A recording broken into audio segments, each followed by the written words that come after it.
বিড়ি সিগারেটের মধ্যে কোনো পুষ্টিও নাই, কোনো আপনার শরীরের ক্ষুধা নিবারণও হয় না, পুষ্টিকর কিছুও হয় না। তো যেই খাবারের মধ্যে কোনো পুষ্টিও নাই, কোনো ক্ষুধাও নিবারণ হয় না, আল্লাহর কসম, আল্লাহর কসম, এটা জাহান্নামী খাবার। এটা কোরআন শরীফের আয়াত, এটা জাহান্নামীদের খাবার। লা ইউসমিনু ওয়ালা ইউগনি মিন জু'। এইটা যেই খাবার শরীরে পুষ্টি যোগায় না অথবা ক্ষুধাও কি করে না, নিবারণ করে না, কোরআন শরীফে আছে এই খাবার জাহান্নামীদের খাবার। এরপরেও যদি কারো বিবেকে না হয় তো এবারে কি তা করো, এবারে বিরিয়ানি খাওয়াই ছেড়ে দেন আর কি, এবারে বিড়ি এবার ধরাই বই। হ্যাঁ, আরে কত মান আমরা বুঝি না, আরে হুজুর রাখো নাম, এতে কত মোটা তাজা হুজুর দেখছি বেটা, দেড় বুড়া হুজুর আইসে এনে আমার মতো ডাকাইতে সরাইব, লড়তাম না বেটা, যে রুম আছি এ রুমে থাও, বেশ তো দিলে দোক, না দিলে না দোক, এসব বললে উড়াইয়া দিয়েন না। আখেরাত আসলেই কঠিন, আখেরাত আসলেই কি কঠিন। আল্লাহ আমাদেরকে বুঝ দান করেন। এবার তর্জমা শুনেন শুধু। আল্লাহর হুকুম মানলে, আল্লাহর অনুগত থাকলে, কোরআন সুন্নাহ মতো চললে, আল্লাহ তাআলা কোরআনের ভাষায় এই সূরায় বলছেন ওই মানুষদেরকে বলে আবরার, নেককার। এই সূরার মধ্যে আল্লাহ মানুষকে দুইটা ভাগ করছে। নেককার যারা সৎকর্মপরায়ণ তাদেরকে আল্লাহ বলছে আবরার, আর যারা পাপী নাফরমান আল্লাহ তাদেরকে বলছে ফুজ্জার। তো এখানে আমি যেই 5টা আয়াত পড়ছি, এই 5টি আয়াতে আল্লাহ তাআলা আবরার যারা নেককার তাদের পুরস্কার ঘোষণা করছে। ইন্নাল আবরার লাফি নাঈম, আল্লাহ বলেন আমার নেককার বান্দা যারা হবে তারা নেয়ামতে নেয়ামতে ভরা চির সুখের জান্নাতেই বসবাস করবে। আচ্ছা, জান্নাতের নিয়ামত কি পরিমাণ? তো আল্লাহ কোরআনে বলছে ইদা রাআইতা সাম্মা রাআইতা নাঈমান ওয়া মুলকান কাবীরা। এটা বলতেই মজা লাগে আমার। ইদা রাআইতা সাম্মা রাআইতা নাঈমান ওয়া মুলকান কাবীরা। আল্লাহ বলছে অর্থ হলো এই, আমার বান্দা জান্নাতে ঢুকবে, জান্নাতের নিয়ামত দেখবে, আবার দেখবে, আবার দেখবে, আবার দেখবে, ঘুরে ঘুরে দেখবে, চোখ ফিরায়া ফিরায়া দেখবে, দেখবে শুধুই নিয়ামত, নিয়ামতে নিয়ামতে এক বিশাল রাজত্ব আল্লাহ তারে দান করছে। আল্লাহ বলবে বান্দা তুই দেখবি কতক্ষণ, আমি দেখাবো কতক্ষণ, চল বান্দা তুই আমার লোকে পারবি কেমনে, বান্দা তুই আমার লোকে কেমনে পারবা বান্দা। লাহুম মা ইয়াশাউনা ফিহা ওয়ালাদাইনা মাজিদ। বান্দা যা চাইবে জান্নাত তা তো মিলবেই। আল্লাহ বলেন এর অতিরিক্ত আমার কাছে আছে আরো অগণিত। সুবহানাল্লাহ। ইন্নাল আবরার লাফি নাঈম, নিয়ামতে নিয়ামতে ভরা জান্নাতেই থাকবে। আলাল আরাইকি ইয়ানজুরুন, এরপরে দ্বিতীয় আয়াত আলাল আরাইকি ইয়ানজুরুন। আল্লাহ বলেন আমার নেককার বান্দা জান্নাতের সিংহাসনে বসে দেখতে থাকবে। কি করতে থাকবে? আবার বলেন কোথায় বসে কি দেখবে? 3 জিনিস। আর আমি কই তাফসীরে কুরতুবীতে আছে 3 জিনিস দেখতে থাকবে জান্নাতের সিংহাসনে বসে। 1 নাম্বার, আল্লাহ তাআলা তাকে যেই বিশাল রাজত্বের নিয়ামতে ভরা জান্নাত দিছে পুরাটা এক নজরে দেখবে।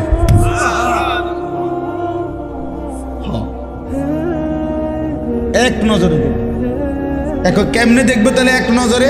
নিশ্চয়ই জান্নাত হলো 10 হাত বাই 10 হাত, মাত্র নাহলে দেখবো কেমনে? জান্নাত যদি পুরা বাঙ্গরা ইউনিয়ন হয় আমরা কেমনে দেখবো?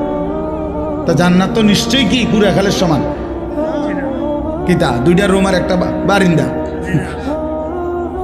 সবচেয়ে ছোট জান্নাত 10 দুনিয়া বরাবর। সবচেয়ে সবচেয়ে ছোট, সবচেয়ে ছোটটা। এই 10 দুনিয়া বরাবর জান্নাত সে এক নজরে জান্নাতের সিংহাসনে বসে দেখতে থাকবে। যদি বলেন এটা কিভাবে সম্ভব, তা আমি বলি দোয়া করেন আল্লাহ আমারও জান্নাত যেন দেয়, আমনেরও যেন দেয়, দুজনে মিললে আমরা একসাথে দেখা আমনে আমারে বুঝাই কইবেন, আমি আমনে বুঝাই কই। আল্লাহ কবুল করেন, নিয়ত করেন, আমিন বলেন। ওমা আল্লাহর কাছে জান্নাত চাইবেন না? জান্নাত তো আমগুলো লেগে বানাইছে আল্লাহ, ইমানদারের জন্য বানাইছে না? নাইলে আমি কেমনে কইতাম এটা কিরকম হইব, কেমনে দেখবো? আমি কি মিশনিটা দেখছি নি? এই জন্যই বললাম একসাথে যদি আল্লাহ আমগরে জান্নাতি বানায় তা আমিও দেখুম, আমনও দেখবেন, আমি আমনের বুঝাই কম, আমনে আমারে বুঝাই কইবেন। আলাল আরাইকি ইয়ানজুরুন, এইলো 1। 2 নাম্বার, জান্নাতি ব্যক্তি জাহান্নামের দৃশ্য, আযাবের দৃশ্য জান্নাতের সিংহাসনে বসেই সচক্ষে দেখতে পাবে আর চিৎকার দিয়া বলবে, হায় মাওলা আপনার কত বড় দয়া, আপনি আমারে কি জঘন্য ভয়ানক জাহান্নাম থেকে বাঁচায় দিলেন। এই কয়টা হলো? 3 নাম্বার। 3 নাম্বারটা কই? আল্লাহু আকবার। 3 নাম্বার হইল একটু জিরান, তারপরে কই আল্লাহ। 3 নাম্বারটা হইল জান্নাতি বান্দা জান্নাতের সিংহাসনে বসে মহান আল্লাহ পাক রব্বুল আলামিনকে দেখতে থাকবে। প্রথমবার যখন দেখবে 70,000 বছর একটানা মালিকের দিকে তাকাইয়েই থাকবে। এটা কি মজাদার বিষয়। এর লাগে হচ্ছে একটু জিরা, মানে একটু মজা করে কই, ইলা রাব্বিহা নাযিরাহ, সরাসরি রব্বুল আলামিনকে বান্দা দেখবে। আলাল আরাইকি ইয়ানজুরুন ইলা রাব্বিহি আযজা ওয়া জাল, জান্নাতি বান্দা সিংহাসনে বসে মহান আল্লাহ পাককে সচক্ষে দেখবে। 70,000 বছরের জন্য জান্নাতের সব নিয়ামত ভুলে যাবে, জান্নাতের হুরেরা টানাটানি শুরু করবে। হে আল্লাহর বান্দা জান্নাতি, আমাদেরকে তো ভুলেই গেলেন, আমাদের দিকে তো ফিরেই চাচ্ছেন না। জান্নাতি বলবে, হুরেরা মহান আল্লাহ পাকের দিদারের সামনে পুরা জান্নাত আমার কাছে কোনো কিছুই মনে হয় না। আলাল আরাইকি ইয়ানজুরুন, এই হলো 2 নাম্বার। 3 নাম্বার, তাহলে 3টা। নিজের জান্নাত পুরাটা দেখবে, জাহান্নামীদের আযাবের দৃশ্য দেখবে, আর মহান আল্লাহ পাককে দেখবে। ঠিক আছে না মাওলানা? মনে রাখবে। এই যে মাওলানা, আমি যখন সোনাকান্দা মাদ্রাসায় নতুন আসি তখন এই শেষ, মানে হেগো পড়া শেষ বছর, আমিও মাত্র আসছি তো কিছুদিন, হয়তো অল্প কিছুদিন আমার ক্লাসও ছিল। বাকি অনেক সুন্দর বয়ান করে, আল্লাহ ভালো করেন, তৌফিক দান করে। তাইলে আলাল আরাইকি ইয়ানজুরুন তারিফু ফি বুজুহিহিম নাদরাতান নাঈম। আল্লাহ নবীকে বড়, নবীজিকে আল্লাহ বলতেছে, বন্ধু শুনেন, জান্নাতি বান্দাকে আপনি যখনই দেখবেন 24 ঘন্টা তার চেহারার মধ্যে হাসি, আনন্দ, প্রফুল্লতা, চির সজীবতা বিরাজ করছে। 1 সেকেন্ড কোনো ক্লান্তি, বিরক্তি, পেরেশানি, অস্থিরতা বলতে কিচ্ছু না। তারিফু ফি বুজুহিহিম নাদরাতান নাঈম। হ্যাঁ, আচ্ছা, এই যে বাহিরে যারা এতক্ষণ ধরে ধরে, এরা এই বেশরমরা কেমনে আইয়া বইব এখন? না না, এগো, আচ্ছা এগো তো একটা চোখ শরম তো আছে মানুষের না। এখন যখন বসবে, এখন মুনাজাতের টাইমে এরা এগো লজ্জা লাগবে না? শরম কম হইলে যা হয় আর কি, লজ্জা কম থাকলে যা হয়। ইউসকাউনা মির রাহিকিম মাখতুম। এই শেষ। এবার আরে দুই রায়। এবার শুনেন, আল্লাহ বলেন জান্নাতি বান্দাকে পান করানো হবে শরাব, জান্নাতি সুস্বাদু পানীয়, মাখতুম মোহরাঙ্কিত, সিল মারা। এ কথাটা আমি এমনি বুঝাই আগে, তাহলে বুঝবেন ভালো। মনে করেন এই যে এটা একটা বোতল পানি, এখন এটা একদম ইনটেক বোতল, বাকি পানি যেহেতু আমার, তো আমরা তিনজনে মিল্লা খাইলাম, আমি, হানিফ ভাই, সেলিম ভাই, এ কদ্দুর কদ্দুর করে আমরা শেষ করলাম। তাহলে এক বোতল দিয়ে কয়জনে খাইলাম? আল্লাহ তাআলা বলতেছে আমার বান্দা জান্নাতের মধ্যে পানীয় যেটা পান করবে শরাব, সেটা প্রতিটাই থাকবে ইনটেক, মোহরাঙ্কিত, সিল মারা। একটা তিনজনে খাইবে না, একটা দুইজনে খাবে না, প্রতি বোতল নতুন নতুন।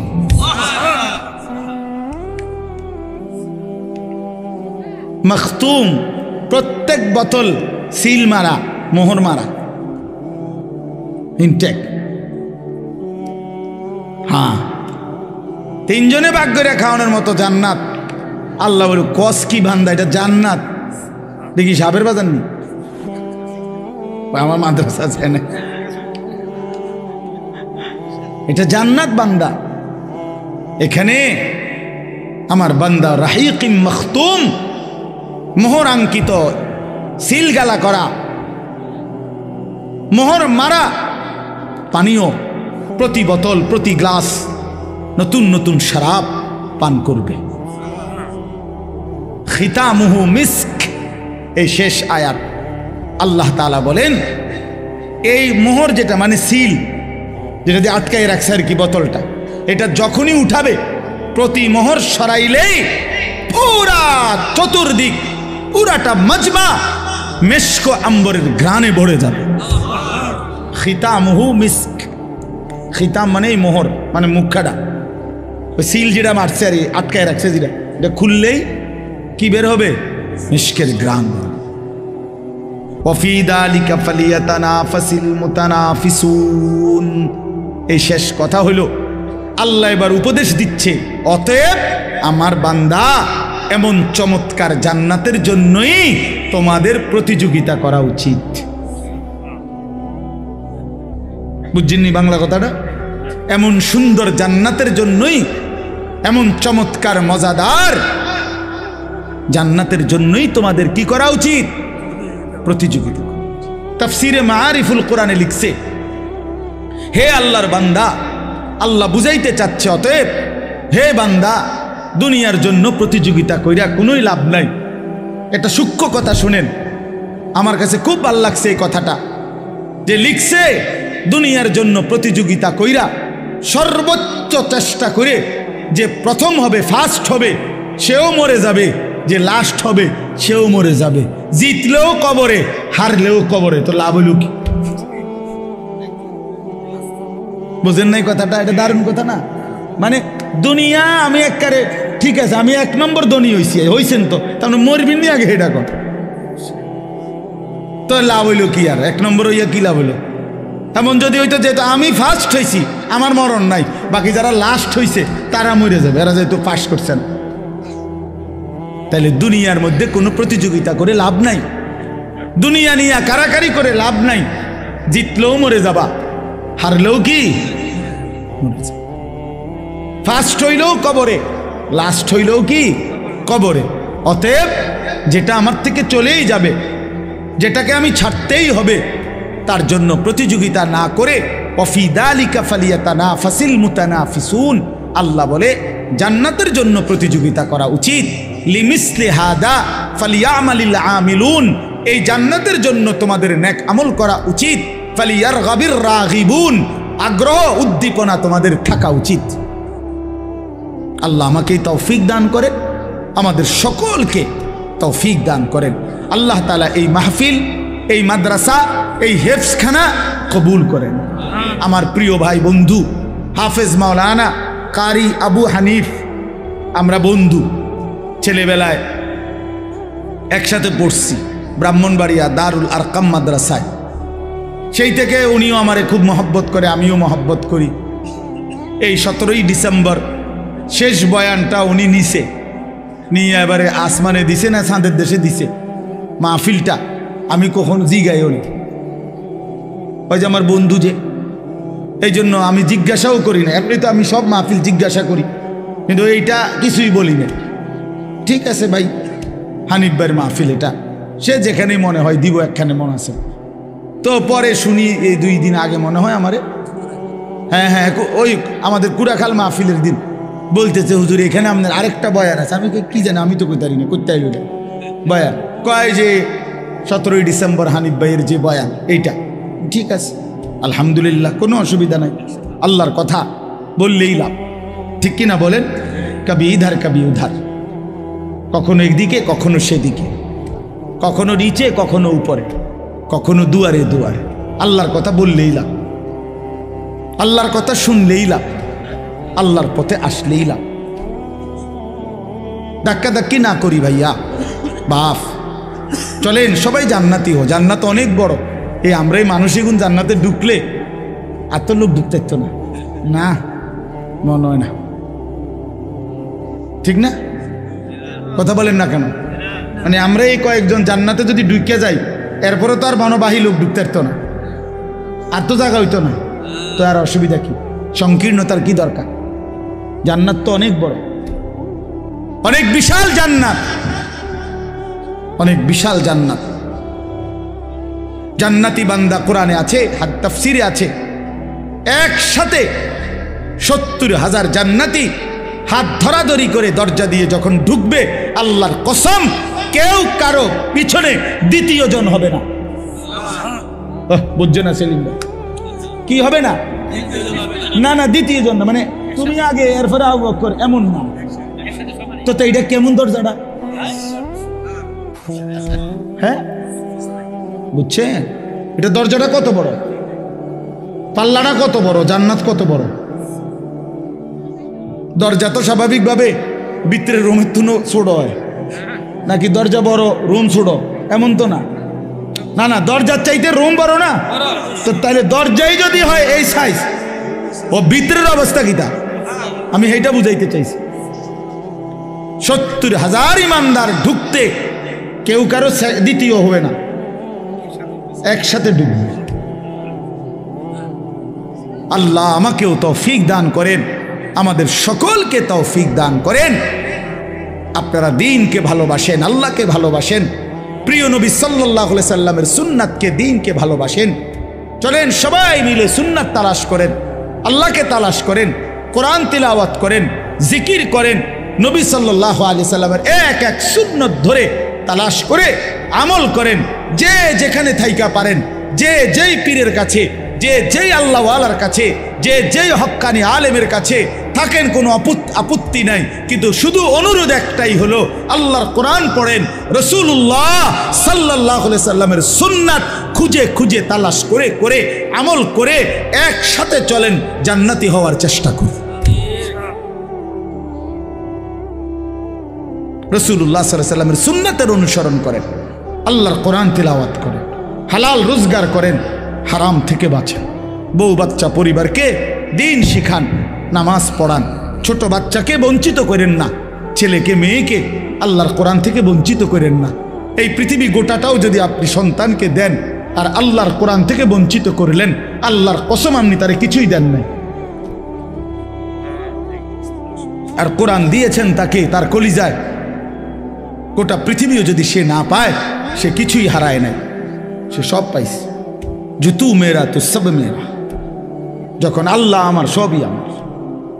অতএব আজকের এই সুন্দর মাহফিল মজমা আল্লাহ তাআলা কবুল করে নেন।